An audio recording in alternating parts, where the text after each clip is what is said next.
వినాయక చవితి రోజున ఎటువంటి హడావిడి లేకుండా ఒక్క గంటలో 9 రకాల ప్రసాదాలు ఈజీగా చేసి వినాయకుడు పూజ చేసుకోవచ్చు. నేను ఇక్కడ 11 రకాల ప్రసాదాలు పెట్టాను. దీనిలో ఒకటి వచ్చేసి లడ్డు చేయలేదు, రెండవది ఫ్రూట్స్, అందుకనే 9 రకాల ప్రసాదాలు అని చెప్పాను. ఒక్కరున్నా సరే ఒకదాని తర్వాత ఒకటి పెట్టుకుంటే చాలా ఈజీగా త్వరగా ఎటువంటి టెన్షన్ లేకుండా ప్రసాదాలు రెడీ చేసుకోవచ్చు. ఈ వీడియోలో స్టెప్ బై స్టెప్ చేయడంతో పాటు వినాయకుడు జననం కదా, మొదటి పూజాది అంటే మొదటిగా విఘ్నేశ్వరుడికి పూజ చేసిన తర్వాత కదా మనం మిగతా దేవుళ్ళకి పూజ చేస్తాం. అది ఎలా వచ్చింది? చంద్రుడిని శాప విమోచన కదా, వినాయకుడు పత్రులతో పూజ చేస్తాం కదా, ఆ 21 పత్రులు ఏంటి, వాటి వల్ల ఏం కలుగుతుందా అనేది ఈ వీడియోలో చెప్పుకుంటూ వంట చూపిస్తాను.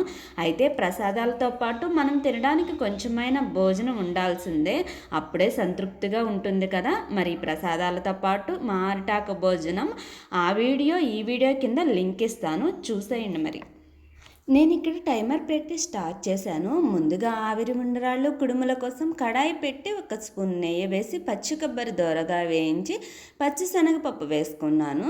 శనగపప్పు నానబెట్టి తీసుకుంటే త్వరగా ఉడుకుతుంది. మామూలుగా ఉండ్రాళ్ళు అంటే 1-2 తిని వద్దనేస్తారు, కానీ పిండిలో కొంచెం ఎక్కువగానే కొబ్బరి శనగపప్పు వేసుకుంటే పిల్లలు కానీ పెద్దవాళ్ళు కానీ తినడానికి బాగా ఇష్టపడతారు.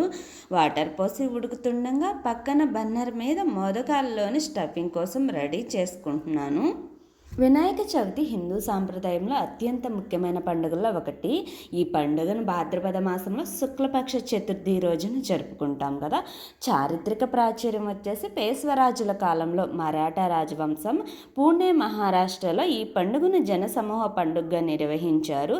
తర్వాత బాలగంగాధర తిలక్ గారు స్వాతంత్ర ఉద్యమ కాలంలో వినాయక చవితిని సామూహిక ఉత్సవంగా మార్చి ప్రజలలో ఐక్యత భావము దేశభక్తి పెంచారు. మొదటిగా గణేశుని జననం కథ. ఒకసారి పార్వతీదేవి స్నానం చేస్తూ తన శరీరంపై వేసుకున్న చందనం నుంచి ఒక బొమ్మను తయారు చేసి దానిలో ప్రాణం పోసింది. ఆ బాలుడే గణేశుడు. ఆమె స్నానం చేస్తుండగా ఎవరూ లోపలికి రాకూడదని గణేశుని తలుపు వద్ద కాపలా పెట్టింది. ఆ సమయానికి శివుడు వచ్చాడు. గణేశుడు తన తల్లి ఆజ్ఞ ప్రకారం శివుడిని ఆపాడు. కోపగించిన శివుడు గణేశుని తలను నరికి వేశాడు. పార్వతీదేవి ఆవేదనలో సర్వలోకాలను నాశనం చేస్తానని అన్నప్పుడు శివుడు ఏనుగు తలను తెచ్చి గణేశునికి అమర్చి తిరిగి జీవం పోశాడు. అప్పటి నుండి గణేశుడు ఏనుగు ముఖం కలిగిన దేవుడు అయ్యాడు. గణేశుడు మొదటి పూజాధికారిగా ఎలా అయ్యాడు చూద్దాము. ఒకసారి దేవతలు ఋషులు సమావేశమై ఎవరికి మొదటి పూజాధికారిగా చేయాలి అని నిర్ణయించుకోవడానికి ఒక పోటీ పెట్టాలనుకున్నారు కదా. దీని కంటిన్యూ తర్వాత చెప్తాను. అయితే ఈలోగా 1 కప్పు బెల్లం వేసుకున్నాను. బాగా స్వీట్ ఎక్కువగా తింటే 1 కప్పు వరకు బెల్లం తీసుకోండి. బెల్లం పూర్తిగా కరిగిన తర్వాత ఏ కప్పుతో అయితే బెల్లం తీసుకున్నామో అదే కప్పుతో బియ్యం పిండి తీసుకోవాలి. మంట మీడియం ఫ్లేమ్లో పెట్టి కలుపుకోవాలి. దగ్గర పడిన తర్వాత పక్కన పెట్టేస్తాను. అయితే దీనికన్నా ముందు పక్కన ఉన్న మోదకాల్లోని స్టఫింగ్ రెడీ అయిపోయింది. దాన్ని కూడా పక్కన పెట్టేసి దాని ప్లేస్లో పాల తలికల కోసం పాలు కాచుకుంటున్నాను. ఉండ్రాళ్ళు ఇలా చేస్తే బయట 2-3 రోజుల వరకు పాడవవు. ఉండ్రాళ్ళది రెడీ అయిన తర్వాత కుక్కర్లో పులిహార, అన్నం, చక్కెర పొంగల్ కోసం రైస్ అండ్ పెసరపప్పులో ఉండ్రాళ్ళ కోసం పెసరపప్పు ఒకే కుక్కర్లో పెడుతున్నాను. అంతేకాదు ఆ రోజు భోజనంలోకి మీరు పప్పు లాంటిది చేసుకుంటే కొంచెం ఎక్కువగా పప్పు వేసుకుంటే సరిపోతుంది. మీకు ఎంత కావాలో చూసుకుని దాన్ని బట్టి రైస్ అయినా పప్పు అయినా క్వాంటిటీ పెంచుకోండి. రైస్ ఉడికేలోగా పెసరపప్పులో ఉండ్రాళ్ళ కోసం మోదకాల కోసం పిండి కలుపుకుంటున్నాను. బియ్య పిండిలో నెయ్యి వేసి కలుపుతున్నా, సాల్ట్ వేయడం లేదు. వినాయకుడికి ఉప్పు లేని మోదకాలంటే ఇష్టం, దాంతో సాల్ట్ వేయలేదు. పెసరపప్పులోకి 11 ఉండ్రాళ్ళు అయితే చేసుకుంటున్నాను. ఈలోగా రైస్ విజిల్స్ వచ్చేసింది, పాలు కాగిపోయాయి. ఆవిరి ఉండ్రాళ్ళ పిండి కొంచెం చల్లారిన తర్వాత చేతికి నెయ్యి రాసుకుని ఉండ్రాళ్ళు కుడుములు చేసుకుంటున్నాను. ఇక్కడ కథ కంటిన్యూ చేద్దాం. అప్పుడు శివపార్వతులు 2 కుమారులను గణేశుడు కార్తికేయుని పిలిచి ఎవరైతే 3 లోకాలను తొలుత చుట్టి వస్తారో వారికి మొదట పూజ లభిస్తుందని నిబంధన పెట్టారు.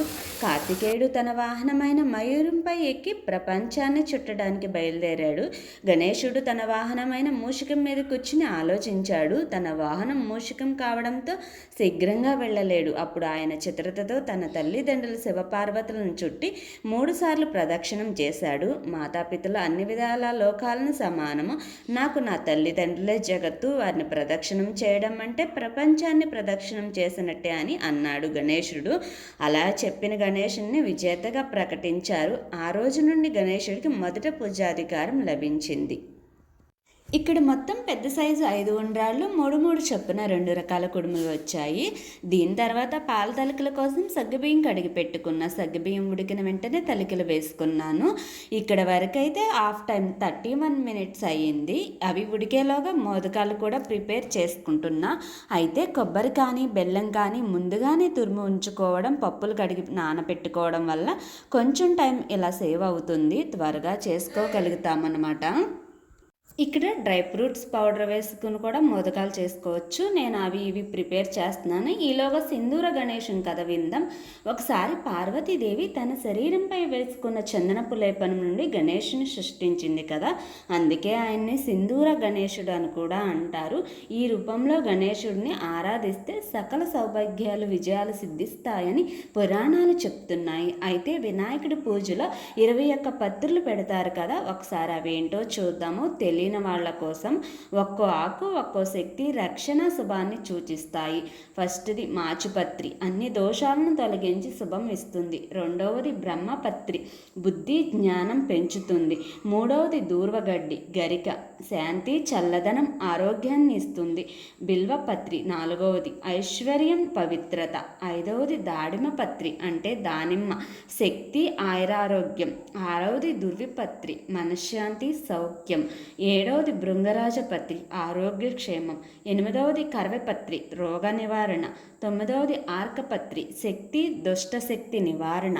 10వది చంపపత్రి, సౌందర్యం ఐశ్వర్యం. 11వది తులసిపత్రి, పవిత్రత భక్తి. 12వది ద్రోణపత్రి, రక్షణ కలిగిస్తుంది.